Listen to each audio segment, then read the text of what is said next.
Hey everybody, so today we're going to be filming my first storytelling video, so let's jump right into it. Most of you guys watching probably know me personally, and I've probably told you the story, but this is going to be about my Deca Regionals and Deca State trips where we got into a little bit of trouble. For those of you who don't know what Deca is a high school marketing club that is supposed to prepare students for life after graduation, and their competitions boil down to being able to perform tasks individually or with a partner, and you kind of get graded on that, and you can either move on into regionals and then into state if you're lucky, or you'll get eliminated. My Deca story starts in my third hour marketing class where I always get in trouble for talking. And one of the days, the teacher who I'm pretty close with came up and pulled me aside and he told me, hey, you need to pipe down in class a little bit. We're not really learning anything.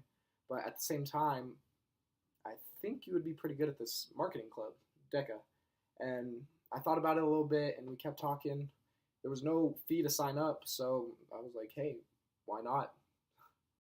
From there, now that I'm in the Deca Club, I went around and I started talking to my friends and I was bragging a little bit, saying, hey, I'm in this Deca Club. You guys should totally come and try it. It's free to sign up. And so I got a few of them to join. And one of my good buddies, John, who's just a brilliant dude, he signed up. And in the back of my mind, I was like, okay, well, we can be teammates because you're a genius and I love to talk. So together, we'll do really well.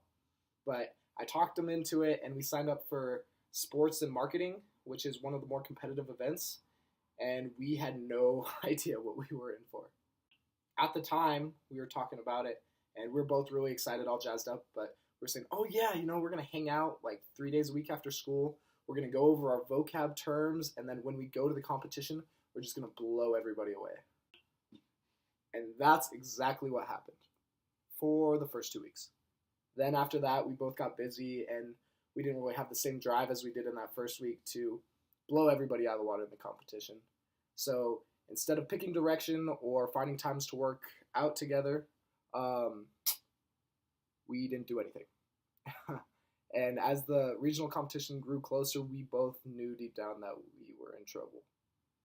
Looking back on it now, it's really funny because I remember distinctly 2 nights before our competition, I gave John a call and he picked up and I was freaking out. Immediately I was like, hey, what are we going to do? I don't know what we're going to wear.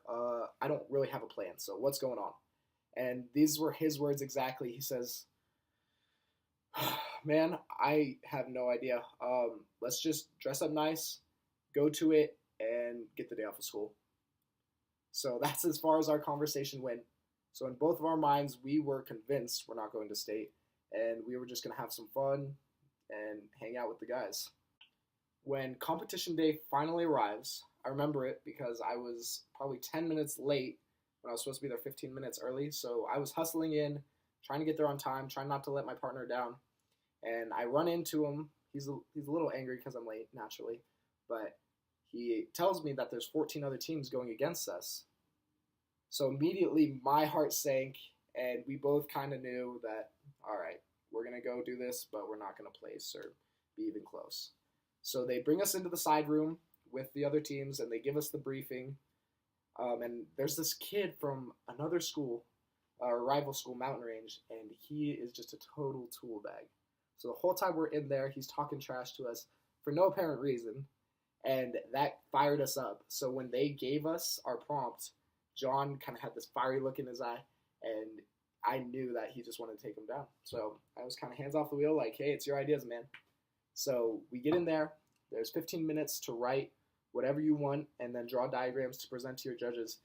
And I have never seen somebody think that clearly in their entire life. He is going ham, just scribbling drawings and whispering in my ear, telling me what to say. And my mind was blown. So we felt really good about it going into our judges' presentation. John, having done such a great job of laying everything out and getting the content down, he actually allowed us to have 5 or 6 of those 15 planning minutes to work on specific things that we wanted to focus on in our presentation. And one of those was when we were speaking, if he got handcuffed, I would turn and nonchalantly smack him in the leg because there's a desk and the judges wouldn't be able to see it. I would smack him in the leg, and that would be my way of telling him, hey, I want the ball. Like, give me a chance to speak. I have something to say, or I can BS my way out of this. So in our presentation, we were probably 5 or 6 minutes in, and he's doing a great job. And then he gets tripped over our last main key point. So he starts mumbling a little bit, and he can't find what he's trying to say. So I turn over, and I'm excited because I didn't think I was going to actually use the give me the ball gesture. But I get to use it, so I turn and smack him. But unfortunately, I think I did it a little bit too loud because it made a sound kind of like that. And the judges heard it, and they kind of lifted an eyebrow, but they had no idea. I just played it off. It was cool. Nothing was going on. So it comes to me. It's my turn to speak, and I just kind of BS my way out of it. I had no idea what I was saying, but I seemed super confident, and they just loved it. As our presentation came to a close, we got up calmly, shook their hands, and walked out towards the door. As soon as we got out of sight of our judges, John starts jumping up and down and doing backflips because he's so excited. We had just killed our presentation. He had the idea of the century, and then I was able to talk our way out of it when we got in trouble, and we both felt on top of the world. Considering 2 hours ago, we're here, we're not at school, it'll be all right, but there's absolutely no way we're going to qualify for state. We're just not that good. We just killed our presentation, and there is not a single person at this entire regional competition that can even hang with us. So as we were outside in the hallway celebrating, in front of 300 people who are just walking around, they're probably looking at us like, okay, douchebags, take it easy. You just did your first event. And we were so happy. At that same time, the marketing teacher who got me to sign up for Deca is walking by. So he stops and he says, hey, Jack, what's going on? How'd you think you guys did? And we were in there and we were like, we think we did pretty well. He's like, oh, maybe top 10? And we look at him, and we're both super, super confident because we just killed our presentation. And we're like, how about we'll see you at state?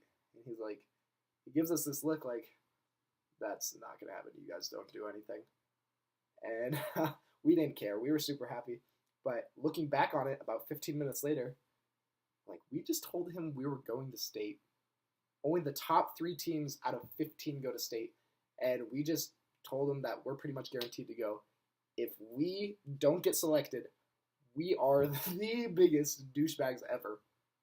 We just danced in front of 350 people because we were so excited. And we told our teacher that we're a lock for state. And if we don't go, we are in trouble.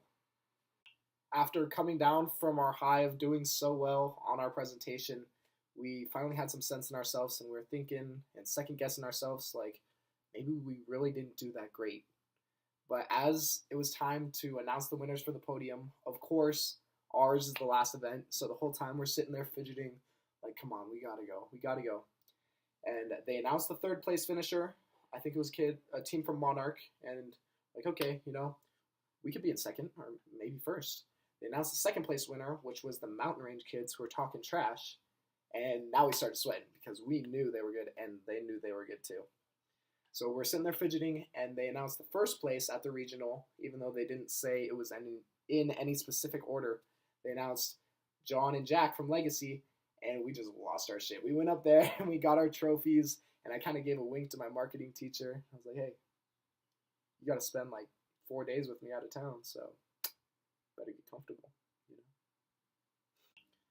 However, preparing for the state competition would be very similar to how we prepared for the regional competition, as in we didn't do anything. So going into state, we realized, okay, we can't BS this one. We're not going to go very far. So let's go to the hotel and let's have some fun. That is exactly what we did. As soon as we got to the hotel in Colorado Springs, we weren't focused on marketing. We got there and we plugged in our PS4, set up Fortnite, got on the Wi-Fi, and ordered some Jimmy John's. When the Jimmy John's guy got there, I was playing a solo game, and I think I had maybe 4 or 5 kills, but there was 8 people left. So he was there waiting at the door, and I didn't really have a way to pay him, so I just told him to come in. So my roommates were like, what? That's kind of weird. But at this point in time, there was kind of a trend on Instagram where Pizza Hut or pizza delivery guys would come in and watch them get the Fortnite dub. So we were there, and the Jimmy John's guy was super cool. But he comes in, and we're in there, and I'm building up to set a launch pad, and he's like, "Hey, you gotta build with wood. You gotta build with wood." And I'm kind of looking at him like, "Aren't you the Jimmy John's guy?" And he's like, "Trust me, build with wood, bro." So I build with wood because it built quicker than metal and brick, and ended up getting the win because of that. And he's jumping up and down, super excited. And everybody in my entire room is like, "What is going on? This is weird." And I was like, "Hey, just a friendly guy catching some Fortnite dubs with the kids he's delivering Jimmy John's." So, to give you guys some insight into my roommate situation, we were not very close friends at school, so they didn't know my outgoing personality. And because we were crammed together in one room, they were just experiencing all of this for the first time at once, and it was kind of different for them. So I was on all their Snapchat stories, and I was kind of the main topic of conversation while we were at Deca. They were saying, "Hey, did you hear our crazy roommate that had the Jimmy John's guy come in and help him get a Fortnite dub?" So that was the first time that the legend started spreading at Deca State.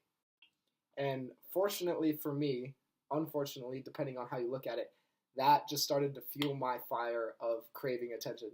So at Deca State, now that they were pumping me up to do more and more crazy stuff, I just fed off of it. So instead of being already crazy and outgoing, I fed off of all their attention and was completely insane. After breakfast, our roommates all meet at the bus and we go towards the hotel where we have our competition. And we're there all day long, so probably from 10 in the morning until 7 or 8 at night. And by the time the bus gets back, we're all just destroyed from a long day. And we're wearing really nice clothes, and the shoes are hurting our feet. So we go back to our room, and we play a little Fortnite, and we decide, like, hey, this is one of our last nights here. Let's go up to the hot tub and just talk to people and have some fun. So we go up to the hot tub. We're all changed out in our shorts and stuff. And there, everybody and their mother is there. All the kids from all the competitions seem to be at our hotel. And there was probably 100 people all in the pool and the hot tub combined. And the capacity for it was maybe 25 people tops. So we knew at this point that we're probably going to get in trouble. And we decided that we're going to go up to the fire pit so we wouldn't get in any trouble. Apparently, we weren't the only people that had this idea. So by the time we got up to the fire pit, there was probably 10 or 15 people, which wasn't too many at all.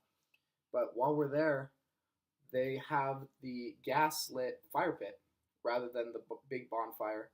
But I'm in there messing around, and I'm grabbing the rocks from the edges, the ones that aren't hot and aren't lit, and I'm picking up and pretending like they're hot. I'm like fighting it, and then I'll drop it back down. And all the kids from the other schools love it.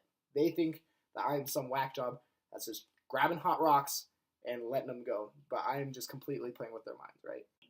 Me and my roommates are just having a fantastic time messing with everybody. And they know that I'm a total jokester and I'm just messing around. But everybody else is like freaking out and losing their minds.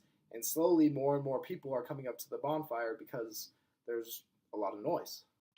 So as this is going on, my roommates, who have a way better understanding of the situation than I do, pull me off to the side and they say, "Hey, let's go back to the room and let's let this clear out a little bit before we come back. We don't want to get in a fight or anything." I said, "Yeah, I'm not trying to fight. I'm just kind of being a dick, having some fun." So we went and walked back, and we're walking back and we run into the same housekeeping room. So I go open it up and I'm just having fun. I'm feeling good. So I go in, grab a stack of about 6 robes, and I'm carrying it off. We're walking. They're like, "What the hell are you doing?" I said, "How are they going to know who took the robes if I got them from housekeeping?" And I said, think about this logically. If they didn't want us to have the robes, then they wouldn't leave the housekeeping door unlocked. So I talked them into it, and we all laced up our robes, played some more Fortnite, and decided that we're going to go back to the campfire because most of the people probably cleared out. It had been about an hour or so since I was up causing trouble at the campfire, so we figured it was okay. And we walked back up there, and there's still probably 25 people there. So it's a little sketchy, like, okay, maybe we should leave. But at the same time, it's like, it's our last night, guys. If they kick us out, then we're just going to go home like we're going to in the morning anyways. So I said, let's stay and have some fun. We're all there in our robes, and there's a little bit of a rise by the campfire just to keep it contained. And I'm standing on the rise, pacing around. And a lot of the people that were there were still there from when I was picking up rocks earlier. So they're all pumping me up to do stupid stuff. And there's a stick. So I go and grab the stick, and they're tossing me rocks. And I'm just taking a baseball swing and smacking them. And everybody's loving it. We have bases set up, and I'm running on bases and jumping on chairs, just having a great time. But just like earlier, because we're having so much fun, more and more people start coming back. And by this point, we're up to back where we were before, 50, 55 people. So the baseball appeal had kind of worn off. People weren't as into it. So I figured, hey, let's do something else. So I'm back standing on the rise, and there's a ton of people. It almost feels like I'm giving a speech or something.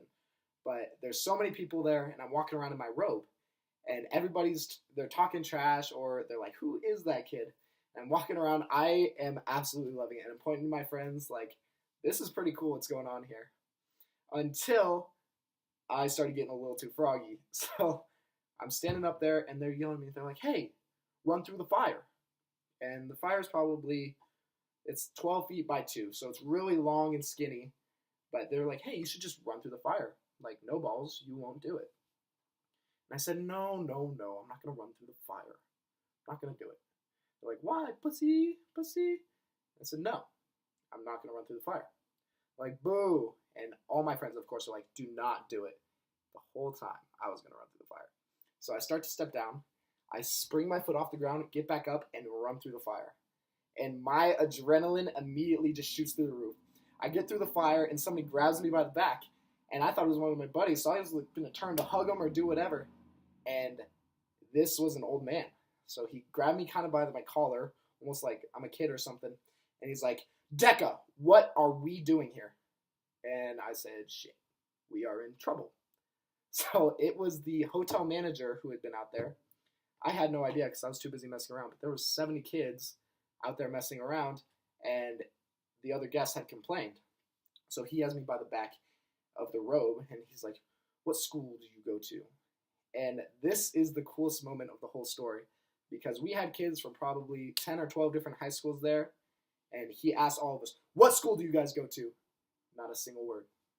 Probably 10 seconds of dead silence. People are wearing their school shirts, and they're covering it up like this, and they're like, honestly, man, I'm not going to say anything. It was the coolest thing ever. All these kids who I had never met weren't going to rat me out to somebody that was going to get me in trouble. At this point, he still has a hold on me, and he's trying to make an example out of me, and he asks, what school do you go to? I'm not kidding.